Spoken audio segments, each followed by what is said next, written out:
నమస్తే. నేను మీ Krishnaveni. So, episode 3కి వచ్చేసాం సార్. నిజంగా మీరు చెప్తున్న ప్రతి సిట్యుయేషన్, ప్రతి జ్ఞాపకం గూడా అసలు నిన్న మొన్న జరిగిందా అన్నట్టు చాలా చాలా డీటెయిల్‌గా చెప్తున్నారు. అసలు తెలుగు టైమ్స్‌లో మొదటి బిగ్ బ్రేకింగ్ అంటే ఏం చెప్తారు సార్? దానికి సంబంధించి కొన్ని జ్ఞాపకాలు షేర్ చేసుకుందాం అనుకుంటున్నాను ఈ తప్ ఎపిసోడ్‌లో. తప్పకుండా అండి. అందరికీ నమస్కారం అండి. నేను సుబ్బారావు చెన్నూరి. తెలుగు టైమ్స్ ప్రారంభం చెప్పాలంటే అదొక మిక్స్డ్ సిచ్యువేషన్ అప్పుడు. ఒక పక్క ప్రతి వాళ్ళు అభినందనలు. అమెరికాలో తెలుగు పత్రిక పెట్టారా? ఇక్కడ శాన్ ఫ్రాన్సిస్కోలో ప్రింట్ అవుతోందా? ఇక్కడ శాన్ ఫ్రాన్సిస్కోలో ప్రింట్ అవుతుంటే ఇక్కడ ఫాంట్స్ ఉన్నాయా అని అడిగేవాళ్ళు అందరూ. లేదండి, ఈనాడు పత్రిక హైదరాబాద్ నుంచి విజయవాడకి ఏ విధంగా ట్రాన్స్మిట్ అవుతుందో, పేజెస్ హైదరాబాద్లో తయారై విజయవాడ ఎలా వెళ్తాయో, అలాగే హైదరాబాద్లో తెలుగు టైమ్స్ పత్రిక తయారయ్యి pages are coming to San Francisco press, అక్కడ ప్రింట్ అవుతుందండి అని ఎక్స్ప్లెయిన్ చేసేవాడిని. మొదట్లో చాలామందికి మీ మీ మీ న్యూస్ పంపండి అంటే, తప్పకుండా అండి, చాలా బాగుంది, మంచి ప్రయత్నం చేస్తున్నారు, మీ రిపోర్టర్ని పంపండి అనేవారు అనమాట. మాకెవరు రిపోర్టర్ లేరండి, మీరే మా రిపోర్టర్ అని చెప్పి మెల్లిగా వాళ్ళకి ఎక్స్ప్లెయిన్ చేసి వాళ్ళ చేత ఈమెయిల్, అప్పుడు మెల్లిగా కొంచెం ఈమెయిల్స్ మొదలయ్యాయి. మీరు ఈమెయిల్ చేయండి మాకు. ఈమెయిల్ చేస్తే meeting started at 4 o'clock, president of the association ఈ గేవ్ వెల్కమ్ అడ్రస్, అలాంటి 2-3 లైన్లు వాళ్ళు ఫోన్లో చెప్పినా లేదా ఈమెయిల్ చేసినా అక్కడ హైదరాబాద్లో మన జర్నలిస్ట్ చేత మంచి తెలుగులో, అది అందమైన శనివారం సాయంత్రం హిందూ టెంపుల్ ఆడిటోరియం, తెలుగు వారితోనూ పట్టు చీరలతోనూ రెపరెపలాడుతుంది లాంటి మన భాషతో ఆహ్లాదకరమైన వాతావరణం అని చెప్పి మనం రాసిన వార్తలు వాళ్ళకి ఎంతో నచ్చేవి. ప్రతి వాళ్ళు కూడా చాలా బాగుంది అనేవారు. అయితే అమెరికాలో పత్రికలు ఫ్రీగా ఇవ్వాలి, పత్రిక కాపీలు. ఎవరు పత్రికలు కొనరు. ఈ అమెరికాలో ప్రింట్ చేయటమే ఒక మహాయజ్ఞం. ప్రింట్ చేసిన కాపీలు డిస్ట్రిబ్యూట్ చేయాలి. వాటన్నిటి కూడా అన్ని డాలర్లోనే ఖర్చు. అది చాలా కష్టమైన పరిస్థితి. మేమైతే ఆర్థికంగా తట్టుకోలేనంత సిచ్యువేషన్ మాకు అర్థమైపోయింది. అయినా సరే పత్రికను తీసుకురావాలి. మొదట్లో అయితే సింగపూర్ వాళ్ళు మాకు కాపీలు కావాలంటే వాళ్ళకి పంపించాం.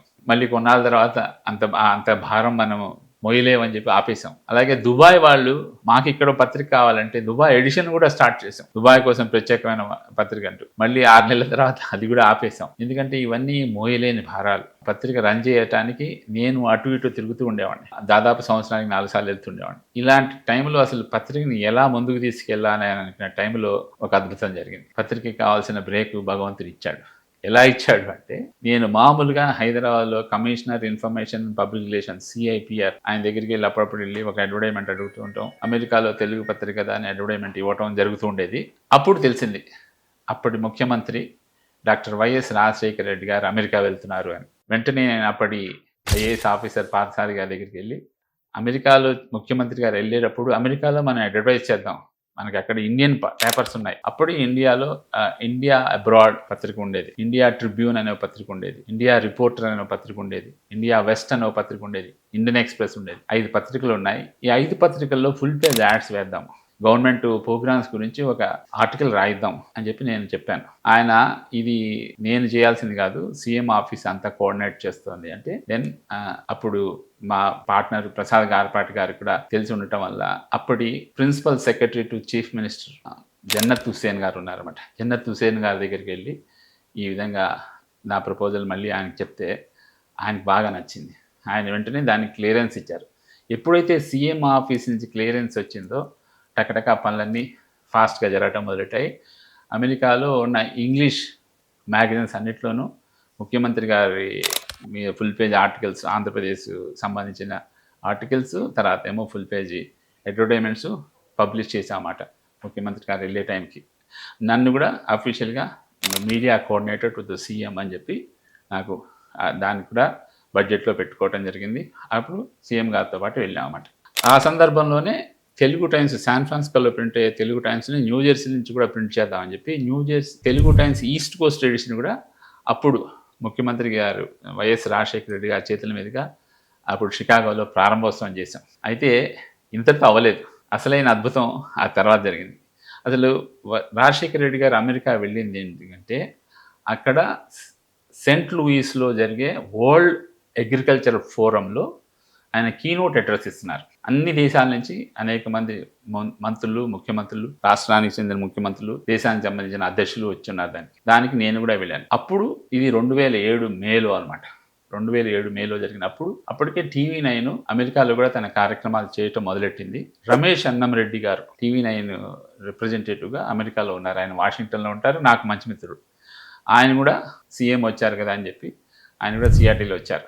మేము ఇద్దరం కూర్చొని డిన్నర్ చేస్తూ మొన్నాడు జరిగే కీనోట్ అడ్రస్ గురించి మాట్లాడుతుంటే క్యాజువల్గా మాట్లాడలో ఇది అసలు లైవ్ టెలికాస్ట్ చేయొచ్చు, మన వాళ్ళు దాని గురించి ముందుగా ప్లాన్ చేస్తే బాగుండేది అనుకున్నామాట. అప్పుడు ఆయన అన్నారు, మనం ఇప్పుడు కావాలంటే ఇప్పుడు కూడా మనం ప్రయత్నం చేయొచ్చు. అప్పటికప్పుడు ఆయన ఒకళ్ళిద్దరికి ఫోన్లు చేసి సిఆర్టీలో ఉన్న కాంటాక్ట్ సంపాదించి ఆయనకి ఫోన్ చేశారు.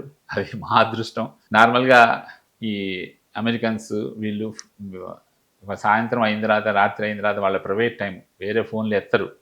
ఆయన ఎందుకు ఎత్తాడు, ఫోన్ ఎత్తాడు. ఓబీ వ్యాన్ కావాలి, ఓబీ వ్యాన్ కావాలంటే ఓబీ వ్యాన్ ఉంది ఇస్తాము, నో ప్రాబ్లం అన్నారు. అప్పుడు రాత్రి 11ంటికి నేను కమిషనర్ గారికి ఫోన్ చేశాను. కమిషనర్ గారికి ఫోన్ చేసి ఇక్కడ ఓబీ వ్యాన్ ఉంది, ఇది ముఖ్యమంత్రి గారి స్పీచ్ మొత్తం లైవ్ టెలికాస్ట్ చేయొచ్చు, దానికి కొంచెం ఖర్చు అవుతుంది ఇవన్నీ చెప్తే ఆయన వెంటనే ఓకే చేశారు. ఇప్పుడు అసలే ఛాలెంజ్ ఏంటంటే ఆ ఓబీ వ్యాన్ వాళ్ళు మాకు 9ంటికి కాన్ఫరెన్స్ అంటే మేము 8 లోపల మాకు పర్మిషన్ కావాలి, మా ఓబీ వ్యాన్ ఆ కాంపౌండ్లోకి వెళ్ళటానికి, ఆడిటోరియం పక్కన పార్క్ చేసుకోవడానికి. That's a big challenge. సరే ప్రయత్నం చేద్దాం అనుకున్నాం. అదే మాట కమిషనర్ గారికి కూడా ఫోన్లో చెప్పాను నేను, సార్ మేము ప్రయత్నం చేస్తున్నాము, ఇది ఫెయిల్ అయితే మాత్రం మళ్ళీ ఏమనుకోవద్దు, ఏ సంగతి పొద్దునే తెలుస్తుంది మనకి అని చెప్పి అప్పుడు రాత్రి ఏదో కొన్ని ఫ్యూ అవర్స్ నిద్రపోయి 5ంటికల్లా లేచేసి రెడీ అయిపోయి టిప్ టాప్గా విత్ మై టై సూట్ అవి వేసుకుని జన్నత్ హుసేన్ గారి రూమ్కి వెళ్ళి నాక్ చేశాను పొద్దున్న 6:30కి. 6:30కి ఆయన అప్పుడే లేచారు. What Subbarao, why so early అన్నారు కూడా సర్ప్రైజింగ్గా నా వంక చూసి. లేదండి ఇలా చేస్తే లైవ్ టెలికాస్ట్ చేస్తే బాగుంటుందండి, ఒక ఐడియా వచ్చింది, ఇక్కడ ఓబీ వ్యాన్ ఉన్నది, ఓబీ వ్యాన్కి వాళ్ళకి పర్మిషన్ ఇవ్వాలి ఓబీ వ్యాన్ లోపలికి ఎంటర్ కావడానికి అంటే ఆయన నేను కూడా ట్రై చేయాల్సిందే, సో బీ విత్ మీ, నీకోసం ముందుగానే ఒక అరగంట ముందుగానే వెళ్తాను నేను అని చెప్పి ఆయన 8కి వెళ్దాం అనుకున్న ఆయన 7:30కే బయలుదేరారు. ఆయనతో కార్లో. So world economic forum, world agricultural forum conference జరిగే ప్లేస్కి వెళ్ళామన్నమాట, ఆ వెన్యూకి, ఆ బిల్డింగ్లోకి ఆయన వెళ్ళి టకటక 2-3 మాట్లాడటం, అప్రూవల్ తీసుకురావటం. దాదాపు 8ంటికి గేట్ పాస్ లభించింది. ఆ గేట్ పాస్ ఇచ్చి ఈ లోపల ఈ ఓబీ వ్యాన్ వాళ్ళతో కూడా కాంటాక్ట్లో ఉండి ఓబీ వ్యాన్ వచ్చింది. ఓబీ వ్యాన్ ప్యాక్ చేసుకుని దబదబా కేబుల్స్ అన్నీ అరేంజ్ చేసుకుని అంతా సెట్ చేసామన్నమాట. 9ంటికి అందరూ అతిథులందరూ డిగ్నిటరీస్ అందరూ రావటం, దాంతోపాటు రాజశేఖర రెడ్డి గారు అప్పటి వరకు సూట్ వేసుకున్నారు ఆయన ఆ 2 రోజులు.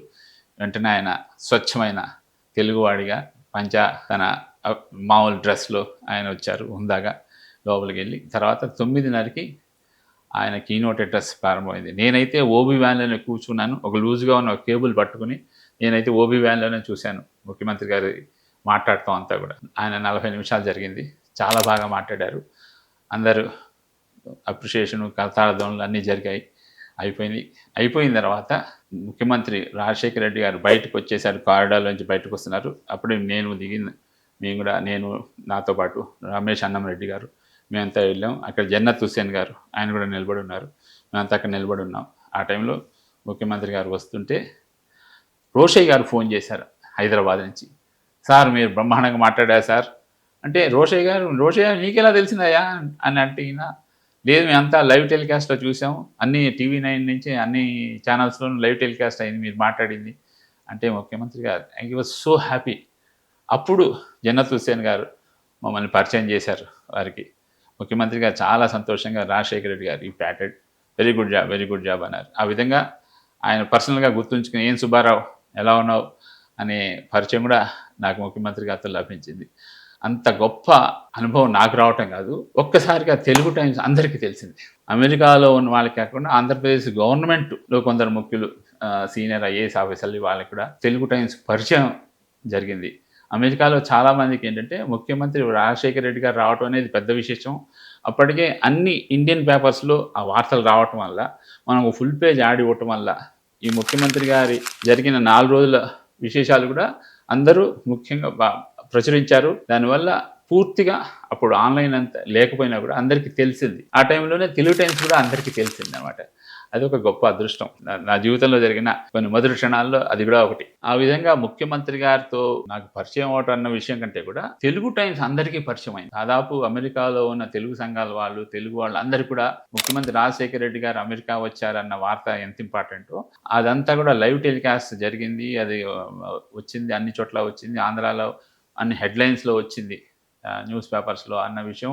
అదంతా కూడా తెలుగు టైమ్స్ కోఆర్డినేట్ చేసింది. సుబ్బారావు అనే వ్యక్తి దాని కోఆర్డినేటర్గా ఉన్నాడు అన్న విషయం కూడా అందరికీ తెలిసిందన్నమాట. అది ఒక గొప్ప బ్రేక్ లాంటిది అని చెప్పాలి. తెలుగు టైమ్స్కి వచ్చిన మొదటి మంచి బ్రేక్ అది బాగా జరిగింది. అది ఒక అదృష్టమైన విషయంగా చెప్పుకోవచ్చు. సో సుబ్బారావు గారు, అసలు తెలుగు టైమ్స్ ప్రస్థానం ఒక ఎత్తైతే దానికి ఒక బిగ్ బ్రేకింగ్ తీసుకురావడం మరొక బ్యూటిఫుల్ సెగ్మెంట్ అని చెప్పాలి. అండ్ ఆ రోజుల్లో ఏంటంటే ఒక పేపర్ మొదలు పెట్టాలి అంటే ఒక రిపోర్టర్ ఉండాలి, ఒక ఎనలిస్ట్ ఉండాలి, ఒక కెమెరామెన్ ఉండాలి. ఇవన్నీ లేకుండా మీరొక్కరు భుజస్కంధాల మీద ఎత్తి దాన్ని ఒక ముఖ్యమంత్రి చేతుల మీదుగా ఒక అప్లాజ్ అందుకోవడం అనేది మాటలు కాదు. అండ్ దట్టు ఏంటంటే అప్పట్లో మన రాష్ట్రంలో జరుగుతున్న వార్తల మీదే పెద్ద అవగాహన ఉండేది కాదు, అంత ఇంట్రెస్ట్ ఉండేది కాదు ప్రజలకి. కానీ యూఎస్ నుంచి లైవ్ ఇప్పించారు చూసారా, ఇట్స్ వండర్ఫుల్ సిచ్యువేషన్ అండి. నిజంగా నాకు మీరు చెప్తుంటే ప్రతి సిచ్యువేషన్ వావ్ అనిపించింది. సో నెక్స్ట్ మీ గురించి మీ కొన్ని జ్ఞాపకాల్లో మరిన్ని జ్ఞాపకాలు కూడా మేము షేర్ చేసుకోవాలని అనిపిస్తోంది. థ్యాంక్ యూ అండి. Thank you.